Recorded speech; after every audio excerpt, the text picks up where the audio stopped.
खबर धनबाद से, जहां कोरोना से बचाव के लिए आज रणनीति बनेगी। डीसी उमाशंकर सिंह ने बैठक बुलाई है। सांसद, विधायक, प्रखंड प्रमुख और जिला स्तरीय जनप्रतिनिधियों की यह बैठक बुलाई गई है। कोरोना संक्रमण के फैलाव को रोकने और बचाव को लेकर सुझाव लिए जाएंगे। कोयला भवन सामुदायिक भवन में 11 बजे दिन में बैठक होगी। डीसी की अध्यक्षता में होने वाली बैठक में सभी से विचार विमर्श होगा।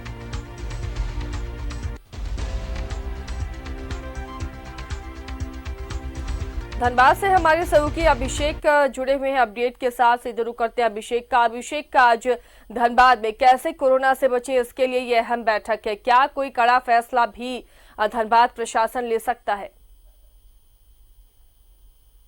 देखिए, ये बैठक जो हो रही है आसिया जी, ये बैठक विचार विमर्श के लिए हो रही है। बचाव के लिए क्या उपाय हो सकते हैं उसके सुझाव के लिए बैठक हो रही है और डीसी उमाशंकर सिंह ने इस बैठक को बुलाया है और उनकी अध्यक्षता में ही कोयला भवन के बीसीसीएल का ये कोयला भवन सभागार है जहां पे ये बैठक होगी।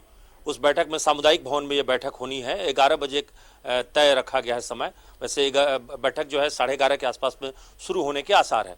इस बैठक में तमाम जो है धनबाद के जो भी जनप्रतिनिधि हैं, प्रमुख जनप्रतिनिधि जिसमें सांसद हैं, विधायक हैं और प्रखंड प्रमुख हैं, उसमें सभी जो है जिला स्तरीय जनप्रतिनिधियों को आमंत्रित किया गया है और इसमें सुझाव आमंत्रित किए गए हैं। यानी सभी के सुझाव पर जिला प्रशासन होमवर्क करना चाहती है और उसके बाद उस पर कोई आगे जो है कार्रवाई करना चाहती है। मतलब यह है कि एक फीडबैक है जिसके माध्यम, चूंकि कोरोना जो है अब जिले में देखें तो बेकाबू होते जा रही है। पिछले 2 दिनों की रफ्तार देखिए तो हम 2 दिनों के रफ्तार से आपको पता चलेगा कि आंकड़ा किस कदर बढ़ती जा रही है। परसों जो है 43 मामले मिले, कल भी जो है 26 मामले मिले और अभी तक जिले में जो आंकड़े नजर आ रहे हैं कुल 492, मतलब हम 500 के करीब पहुंच गए हैं जो संक्रमण का आंकड़ा है। और हालांकि अच्छी बात यह है कि 355 ठीक भी हुए हैं और 100 से ज्यादा अभी भी एक्टिव केस है। सबसे बड़ी बात यह है कि अभी तक सामान्यतः जो है प्रवासी मजदूरों को कोरोना संक्रमण की स्थितियां मिलती थी, ग्रामीण क्षेत्रों में मिलते थे, लेकिन अब ग्रामीण क्षेत्रों के तुलना में शहरी क्षेत्रों में रफ्तार ज्यादा बढ़ गई है। और इसकी वजह यह है कि जो कोरोना योद्धा जो अब तक इससे सबसे ज्यादा लड़ रहे थे, फ्रंट फुट पे जो लड़ाई लड़ रहे थे कोरोना से, वो अब इसके संक्रमण का शिकार हो गए हैं। और इसी कारण से धनबाद में अगर कहें तो सबसे ज्यादा चिकित्सक इस वक्त में 2 दर्जन के आसपास चिकित्सक इसके संक्रमित हो गए हैं। इसके बाद 20 से ज्यादा धनबाद में पुलिस के, चाहे वो पुलिस लाइन के स्टाफ हो या फिर धनबाद बैंक मोड़ थाना का हो या निरसा हो, ये 2 थाने की पुलिस अधिकारी इस वक्त में संक्रमित हो गए हैं और दोनों थाना इस वक्त में सील करने की जरूरत पड़ी है। बैंक मोड़ में भी आम आदमी के प्रवेश पर रोक लगा दी गई है। निरसा थाना पहले से सील है। इसके बाद गोविंदपुर में भी हमारा जो थाना है वो भी प्रभावित हुआ है, क्योंकि एक दुष्कर्म के आरोपी को पकड़ के जब थाना कोर्ट में पहुंची थी तो कोर्ट भी जो है वहां भी 28 तारीख तक सारे जो नई फाइलिंग है उस पर रोक लगा दी गई है। तो ये अब स्प्रेड आउट हो गया। देखिए, अब सामुदायिक जो है, अब ये सरकार माने या ना माने, लेकिन ये पूरी तरह से कहें कि संक्रमण जो है वो स्प्रेड आउट हो गया है सामुदायिक में और वो धीरे धीरे कम्युनिटी में प्रसार होने लगा है। सरकार इसको किस स्तर से मानेगी वो बात की बात है, लेकिन आईएमए और बाकी सभी मान रहे हैं, क्योंकि अब किसके बीच में कहां से सिम्टम आया, कौन इसको संक्रमित किया, ये बताने वाला कोई नहीं। कोई खास व्यक्ति है तो उसके परिजन या उसके आसपास के लोगों की कॉन्टैक्ट हिस्ट्री आप आसानी से जुटा सकते हैं, लेकिन अब अधिकांश को पता नहीं चल पा रहा है क्योंकि बहुतों को संक्रमित है वो भी नहीं पता चल रहा है, सिम्टम भी पता नहीं चल रहा है, जांच में लोगों की पॉजिटिव निकल रही है। फिर दूसरी ओर कहें तो धनबाद में लापरवाही के मामले भी बहुत आ रहे हैं। धनबाद पीएमसीएच में ऐसी लापरवाही है जिसका कोई ठिकाना नहीं है। एक तो 10-10, 15 दिन जांच कराने के बाद भी बैकलॉग रह जा रहे हैं।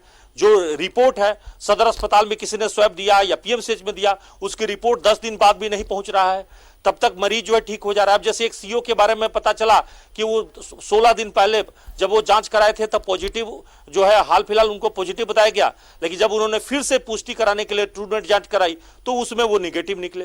तो ऐसी हालात पैदा हो गई है और बहुत ज्यादा मतलब लापरवाही के भी मामले आए हैं। जैसे 23 तारीख के एक मामले जो आए हैं उसमें वो व्यक्ति मृतक जो है कोरोना पॉजिटिव बाद में निकला, उसके 100 परिजनों को सौंपे गए थे और उसके 100 को अंतिम संस्कार ने परिजनों ने करा दिया। तो चाची का ये मामला था। तो सवाल है कि अगर ऐसी स्थिति आ जाएगी तो फिर खतरा बढ़ेगा। हालांकि धनबाद उपायुक्त ने काफी हद तक कोशिश किया है अभी उन्होंने कोविड केयर सेंटर का उद्घाटन किया जिसमें हल्के लक्षण वालों को भर्ती कराया जाएगा और जो गंभीर स्थिति वाले होंगे उनके लिए जो है कोविड-19 जो सेंटर हॉस्पिटल है डेडिकेटेड उसमें कराए जाएंगे।